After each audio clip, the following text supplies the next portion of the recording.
So tell me, why is Clash of Clans so addictive? But actually, don't tell me that because I'm going to answer that question in the next few minutes. Instead, I want you guys to tell me, what are some ways to quit Clash of Clans besides just delete the game? That's the obvious thing and it never works. I don't want you guys to quit the game since I kind of rely on you guys playing the game, but at the same time, there are people out there who are simply frustrated that they keep playing this one game and can't seem to make time for other games. They want to quit. And if you were in their place, what would you do to do it? Leave your comment below.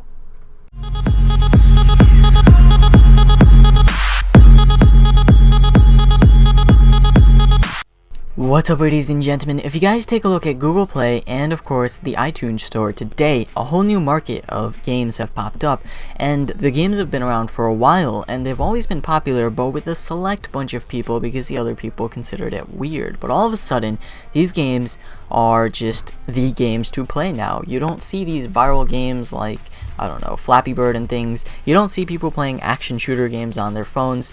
You see a lot of people playing these strategy games, but why exactly are these strategy games so successful? Better yet, why is Clash of Clans so successful? Well, first of all, they got the strategy game concept right. But the thing is, we have to dig a little bit back to figure out why strategy games became popular in the first place. You see, an entire generation grew up gaming and they played these hardcore games on their PlayStation 1s, and they used to be able to interact with their friends, and they loved the strategy parts of games, they loved the shooters, they loved things like Mario, they loved games in general. And then they grew up, you know? They turned 20. They have families. They just simply grew up and don't have time to play those type of games anymore. It's not convenient for them. And better yet, the people who still play old school games, they're around, but the amount of people that play those kind of games aren't. And so interaction is just dull if you try playing any of those games. Instead, these strategy games decided that we need a type of game that the person can play whenever they wish to play. They'll always have someone to interact with. The games will sort of resemble the real world, but at the same time, not too much to the point where it turns into a social network. And we're going to take it and make it completely fun, add a little strategy in there, and make sure that every single thing is unique. Every clan war has to be different. Every player's base is just a little different. Every player's level is just a little different. And every player in general, in chat or in global, anywhere, is just a little different. And that makes sure that the game never gets boring.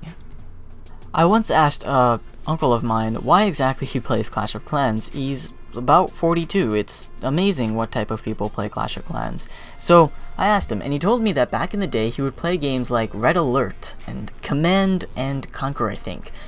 Things like Warcraft. I didn't know any of the games. The only game I recognized, he said, was Sims.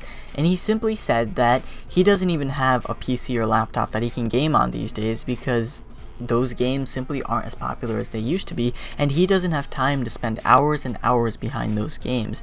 He still wants to get a kick out of his strategy games, and he still wants to game. That inner self is still there, but he can't do it. So comes Clash of Clans, and of course every other strategy game out there, depending on what you decide to enjoy. So that answers the main question. Actually, it answers two questions. Why are older people playing this game? Number one, why are older people playing games? Not discriminating in any way, but a lot of kids like to look at adults and they're like, what, adults don't play games, what are you talking about? But they do. That's what's interesting. That's one of the questions it answers. Number two, why are strategy games in general trending on the App Store for mobile games? Well, that is also answered in the last part, but now we gotta dig deeper into Clash of Clans. What made it so successful? And one word can answer that question: pacing.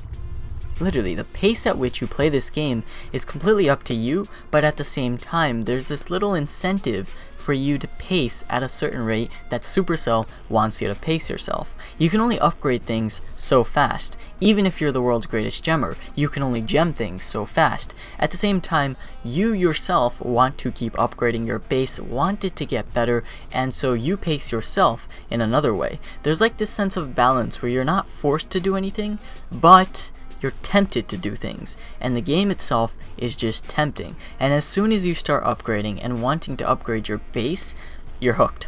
So let's assume you're the average player. You just upgraded a bunch of things and you are happy with your base, but you're bored because the rest of the time no one wants to sit around staring at their builder smack a hammer against, well, pretty much nothing, because that's what it usually looks like. So Supercell decided that we needed a social aspect to the game where you could interact with real players in real time. And I feel like they originally played a game called Farmville, where you could develop your base, but they saw that people wouldn't spend money on the game for too long because eventually they would get bored of the game. Imagine Clash of Clans with no mail icon, with no trophy icon, with no chat right here, no clan wars, and just the attack button where you could attack, who knows, maybe real bases, maybe fake bases, loot, and of course your base itself. Imagine that. Yes, people would still play it, but would they play it for as long as they do, and would they keep playing it like Farmville? Farmville kind of died off. People didn't keep playing it. They played it for a time, they spent the money, then they ditched. Why haven't people ditched Clash of Clans? Well, they got the social aspect right. You see, we have this chat system right here, where no matter what you are doing, you can come on here and you could basically just spend hours chatting with actual people, because there's no way to really fake actual people. The people are there, there's a lot of players there, and that's something no other game can replicate, because Clash of Clans pretty much did it first when it comes to getting the social feel of a game right. So here's what they did. First of all, they have all these players, they got 60 million active players. Now what do?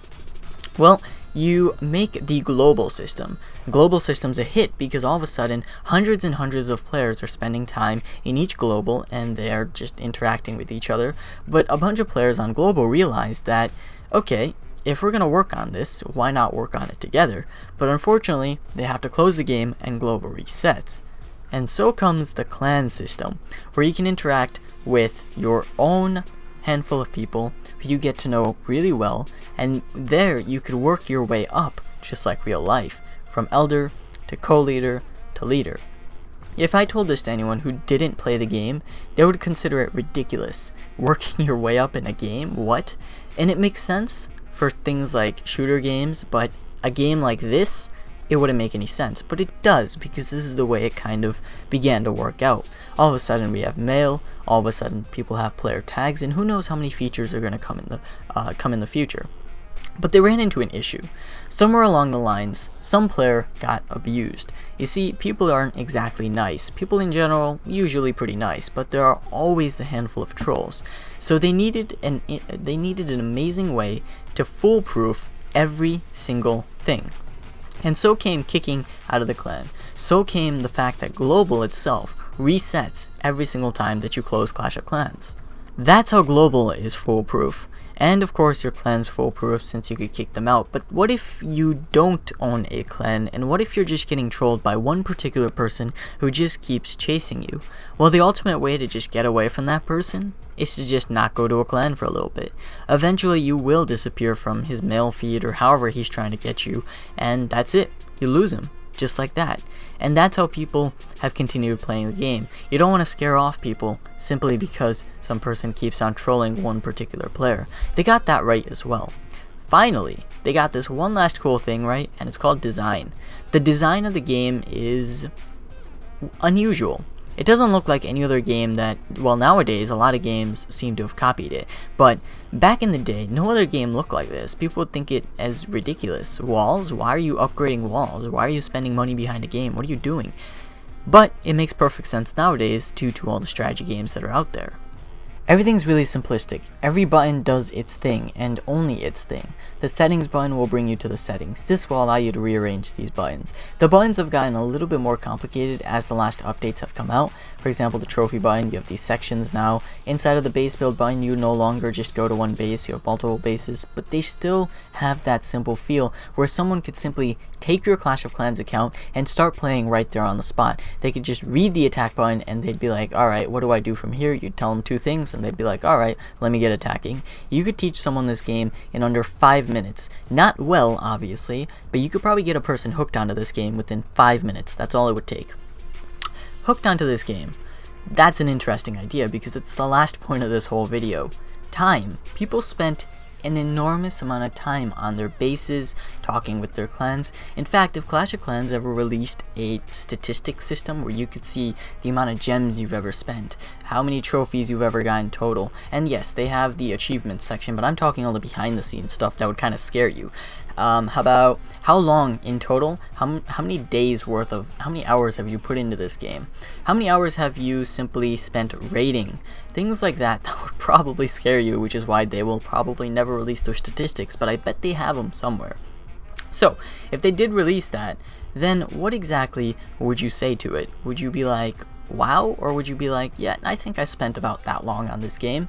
People know they spent an enormous amount of time on this game, and that's why they don't want to quit. They're like, okay, I just worked this hard, learned all this stuff, learned how to go wipe, watched all these YouTube videos, learned all this, and why am I just going to give it up just like that? What's the point in that? I worked so hard for all of this. I'm not going to just quit simply because it's taking away time from other things. And I think that's the biggest thing. Time. Clash of Clans got 3 things right. They got your pace right, they got the actual social interaction part right, and they got the perfect way of getting a person hooked in a really short amount of time. So yes, Clash of Clans is kind of like a drug, but at the same time, it's not killing you. Not really, at least. It's fun, and as long as it's fun, I'm going to keep playing it. Hopefully you guys enjoyed this video. If so, leave a like, and don't forget to share this with others. It's just something that I kept wondering over and over, and eventually I just started typing, and I'm like, yes, this makes perfect sense. I'm going to make a video on this, and I did. Also, don't forget to leave a comment of the question that I asked in the beginning. Thank you for watching. This is going to be me, locking off. Got 30K on that I.O.N.C.L.A.S.H. Learn to play, he'll teach you fast. Cause I know no compare contrast. With this competition he fucking blast. Cause everybody be placing last. Variety, yeah, it's very vast. Like 100 videos they getting past. Those I.O.N links you better click. Cause his videos are fucking sick. You better sell cause I really think that I.O.N.C.L.A.S.H is the place to click. And my boy named Monster Kumpleaños. Got some damn respect, let me give a bravo. Thanks for being my closest friend, for helping me through everything. I hope you make it to 7 digits of YouTube subs on both accounts. Yeah, talent and you got large amounts and YouTube views too large to count as we go. Yeah.